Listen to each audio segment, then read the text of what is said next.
When is the best time to move to a smaller home or one without stairs? What kinds of services will I need? These are just a few of the questions seniors ask themselves to determine what the next chapter of their lives will look like.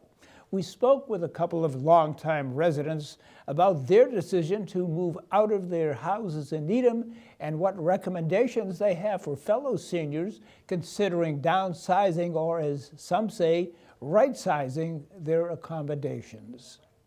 There is maintenance of owning a home, and I just could not do it anymore. Living in a place, they fix things that are not working properly. So I think that took a lot off my mind.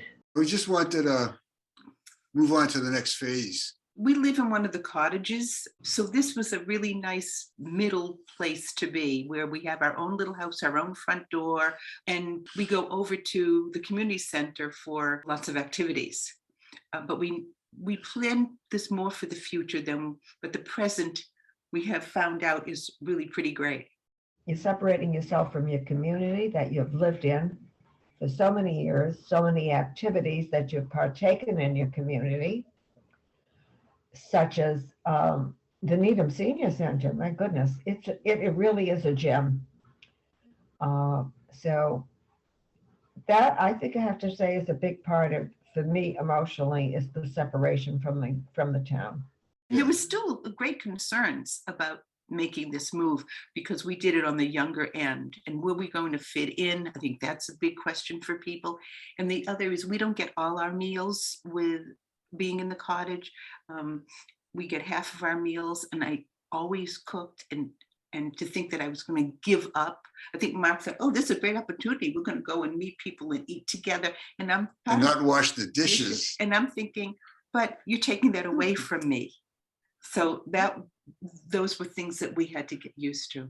I know that our residents, when they are moving from their home, knowing what matters most to them and why they're truly making that move and focusing on them, whether it is to be in a home that's a little bit easier to navigate, or whether it's going to be able to meet new people and get involved in different programs and lectures and go to concerts or eat in the dining room.